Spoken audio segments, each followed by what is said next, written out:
लोगों को धमकी दे के नहीं पास की जाए। और आखिरी बात जो मैं करना चाहूँगा, ज़ुबैरी साहब बात करेंगे, हमारे सिंधु साहब बात करेंगे, तौफीक साहब और हमारे जो नुमाइंदगान, तो मेरी गुजारिश ये है कि हम सीनियरिटी के प्रिंसिपल पर कोई समझौता नहीं करेंगे। प्रपोज़ल के जी 3 जजेस में से एक को चीफ जस्टिस ऑफ पाकिस्तान बनाया जाएगा, हमें नाकाबिले कबूल है। हमने हमेशा से ये स्टैंड लिया पिछले 75 साल में कि सीनियर मोस्ट जज सुप्रीम कोर्ट का खुद ब खुद चीफ जस्टिस बनेगा अपनी बारी पे, जो कि अब आइन के आर्टिकल 175A का हिस्सा है। इसको हटाना और सुप्रीम कोर्ट के अंदर झगड़े डालना और लोगों को लालच देना chief justice out of turn बनने की, हम इसकी वकला हर सूरत मुखालफत करेंगे और हर हद तक जाएंगे। लिहाजा स्वाय सीनियर मोस्ट जज के और किसी को हम चीफ जस्टिस कबूल नहीं करेंगे। अभी तक बहुत ज़्यादती है कि अभी तक इन्होंने नोटिफिकेशन जो है, जो कि एक फॉर्मेलिटी है, अभी तक मंसूर अली शाह का नहीं किया। वही चीफ जस्टिस है, उसे ही हम 26 तारीख के बाद चीफ जस्टिस मानेंगे। किसी और की नोटिफिकेशन करके देख लें, हमने उसको नहीं मानना, किसी सूरत नहीं मानना। तो ये चंद एक बातें मैं आप अर्ज़ करना चाहता हूँ इनके हालात में। अब ज़ुबैरी साहब इसमें बिस्मिल्लाहिर्रहमानिर्रहीम। पहले आप लोगों का बहुत शुक्रिया कि आप बहुत शॉर्ट नोटिस पे यहाँ आए। ये आपने हामिद खान साहब की बात की, हम लोग सब तायीद करते हैं। उसमें तो थोड़ा सा इजाफा ही हम कर सकते हैं। उसमें जो मेन इशू ये है कि हमारा एक मौक़िफ़ है। मौक़िफ़ ये है कि पार्लियामान इस वक्त नामुकम्मल है। क्यों नामुकम्मल है? कि सीटें उनको नहीं दी। रिज़र्व सीट्स का भी मामला कटाई में उन्होंने डाला हुआ है। सुप्रीम कोर्ट के 12 जुलाई और 14/9 के वज़ाती नोट के बाद भी आज तक उन्होंने सीटें उनको नहीं दी हैं जिनको मिलनी चाहिए। और दूसरी बात यह है कि अभी जो बात आज बाज़गश्त सुनने में आई है कि ये खुफिया तरीके से चेयरमैन और बाकी लोग जो हैं ये सीटें हुकूमती जमातों को बांट दी जाएंगी माल गनीमत के तौर पे। ये हो कैसे करेंगे? ख़ुद उन्होंने एक वज़ाती नोट एक दिया हुआ है सुप्रीम कोर्ट में कि फर्दर वजाहत मांगी है कि ये जो गैर कानूनी एक कानून बना दिया गया है उस पर हम क्या करें। सुप्रीम कोर्ट से खुद वो एक्सप्लेनेशन मान रहे हैं और आज सुनने में बातें आ रही हैं कि ये लोग इतने डेस्परेट हो गए हैं कि जी वो सीटें उनको दे देंगे। हम ये किसी तरह से ये आइनी तरमीम इस तरह से नहीं की जाएगी, ना मानी जाएगी और ये आइन उसके ख़िलाफ़ होगा। लेकिन हम बातें ही कर रहे हैं कि आइन क्या, आप देख रहे हैं आइन और कानून पे तो पिछले 2 सालों से अमल दरामद रुक गया है।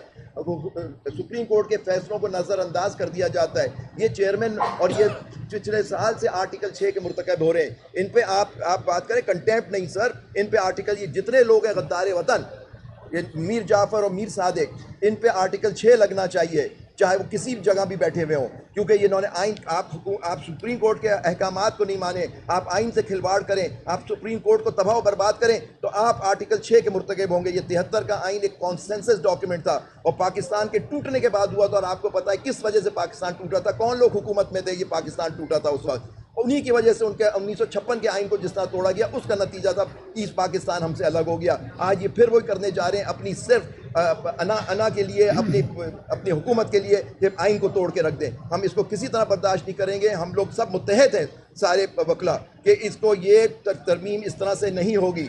तरमीम अगर होनी है तो उस पर डिबेट होनी चाहिए, ओपन डिबेट होनी चाहिए। और वो जो आर्टिकल 8 जिसके खिलवाड़ से मैं आप सब हम पे असर होगा उसको भी हमें देखना है, उसके खिलाफ भी हमें महाज बोलना है। और जिस तरह से इस्टेब्लिशमेंट के लोगों को प्रोटेक्शन दी जा रही है सुनाई आइनी तरमीमी बिल में, इसको भी रोकना है।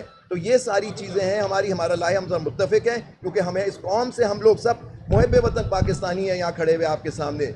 हम पे ये हमारा फ़र्ज़ है, ये हमारा फ़र्ज़ है, हमें हमारी आवाम का हम पे कर्ज़ है कि हम खड़े हों उनके लिए, क्योंकि वो हम वकीलों की तरफ देखा जाता है कि हम करें। लेकिन मेरा उनसे भी दरख्वास्त है कि वो हम लोगों का साथ दें, क्योंकि ये हुकूक पे हम जो डाका पड़ रहा है ये आपके हुकूक पे पड़ रहा है, हमारे हुकूक पे पड़ रहा है। बस मैं ये कहना चाह रहा था। आखिर में कहूँगा पाकिस्तान पाइंदाबाद। Vice president supreme court bar. बिस्मिल्लाहिर्रहमानिर्रहीम।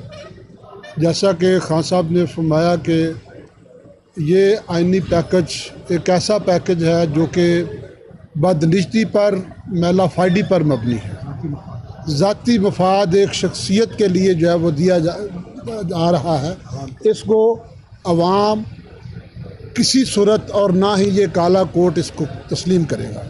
खान साहब ने फरमाया कि हमारे कन्वेंशन जो है लाहौर में हुआ पेशावर में हुआ, इस्लामाबाद में हुआ, कराची में बहुत बड़े कन्वेंशन हुए। और इसी तरह अगर इन्होंने जो है ये इससे बाज ना रहे तो ये एक ऐसी मूव चलेगी, ऐसी तहरीक चलेगी कि ये अपने घरों को और अपने वानों को भूल जाएंगे। ये कन्वेंशन जो है इंशाल्लाह अगर इसको ना रोका गया, और जैसे खान साहब ने, अगर आप सीरियस है तो डिस्ट्रिक्ट लेवल पे जाएं, सबके ऊपर ये पैकेज भेजें, सबकी राय लें, उसके बाद अगर कंसेंसस है तो करें। ये नहीं है कि छुप छुपा के आप एक काम करें रातों रात के अंधेरे में, इसको कोई नहीं मानेगा। अभी तो ये हाल है कि जो असेंबली में बैठे लोगों को भी नहीं पता कि असल मसवदा क्या है, असल पैकेज है क्या।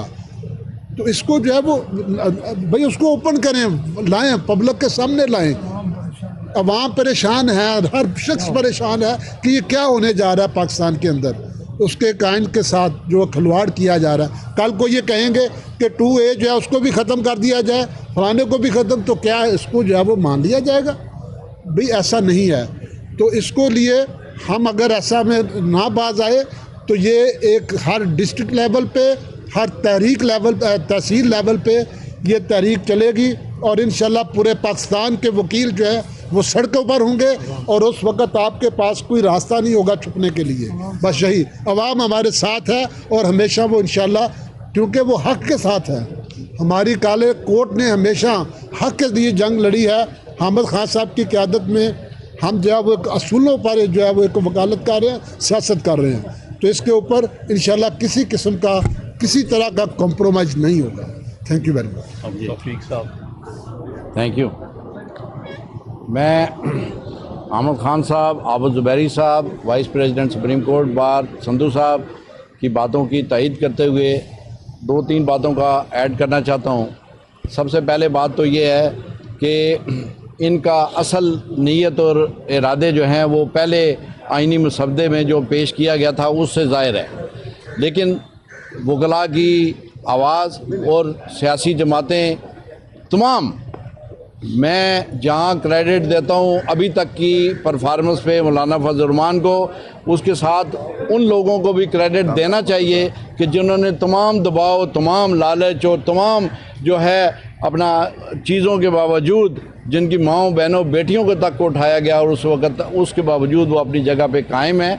हम PTI के जो MNAs हो और अपना जो बाकी सियासी पार्टियां हैं जो असम्बली के अंदर नहीं हैं, जो सिविल सोसाइटी है, और ख़ास तौर पे हमेशा इस मुल्क में कॉन्स्टिट्यूशन की के कस्टोडियन और रूल ऑफ लॉ के लिए काम करने वाले काले कोर्ट के जो नुमाइंदगान हैं, जो वकला हैं, हम उनको सबको क्रेडिट देते हैं कि आज उनको पीछे हटने पर मजबूर किया है। लेकिन मैं अपनी अल्टीमेट डेस्टिनेशन बताना चाहता हूँ कि हमारी अल्टीमेट डेस्टिनेशन उन सारे पैकेजेस को जिनको खुफिया तौर पर आप कॉन्स्टिट्यूशनल कोर्ट से अगर हटे हैं तो उसके बाद कोई, अगर आप सुप्रीम 3 जजेस के पैनल के ज़रिए मुस्तकबिल में कोई ऐसी चीज़ करना जा रहे हैं तो हम उसको एक्सेप्ट नहीं करेंगे।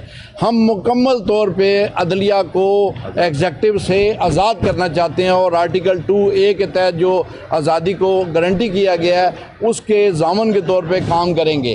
और आज दूसरी बात भी सामने आई है कि आर्मी चीफ्स जो हैं उनकी एक्सटेंशन के लिए भी यहाँ घुसेड़ दी गई है बात कि उसको कॉन्स्टिट्यूशनल कवर देकर सुप्रीम कोर्ट की अपना इख्तियार से भी बाहर किया गया है। ऐसी चीज़ें जो है इस मुल्क में हाइब्रिड माशाल्लाह को मुस्तकिल तौर पर कायम करने के लिए एक काविश है। हम इसको भी कंडेम करेंगे, और हम नई ज़रूरत महसूस करते कि पहले भी आर्मी की ज़रूरत से ज़्यादा मुदाखलत है गवर्नमेंट के अंदर, और फिर गवर्नमेंट जो है आर्मी की एक ऐसी आपस में चीज़ है कि जिसके लिए आवाम के बुनियादी हकूक़, आवाम की आज़ादियाँ, आवाम की सारे जो हकूक़ हैं वो सारे मुतासर होंगे। हम उसको भी कंडेम करते हैं। और फिर खुफिया तौर पे आपको याद होगा इलेक्शन कमीशन का जो किरदार है उसको भी हम कंडेम करते हैं। इनको भी तहफ़्फ़ुज़ देने की और इसको एक्सटेंशन देने की उसमें पैकेज में बात है, और हमें अभी भी इस पे एप्रीहेंशन और शदीद तहफ़्फ़ुज़ात हैं कि कहीं इसको भी आर्मी चीफ की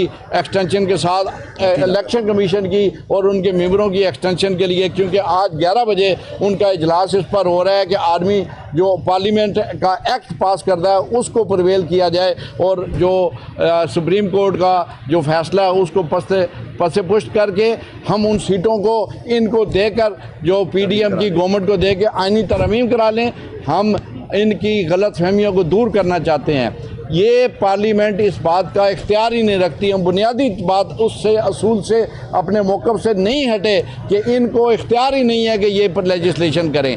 ये क्यों तुले हुए हैं ऐसी लेजिस्लेशन करने के लिए और ऐसी असम्बली से इसको पास कराने के लिए जिसका कोई वजूद ख़ुद जो है वो इन क्वेश्चन है। लोग उसको एक्सेप्ट नहीं कर रहे और वो अवाम के हकूक़ के बारे में ऐसे फ़ैसले नहीं करेंगे।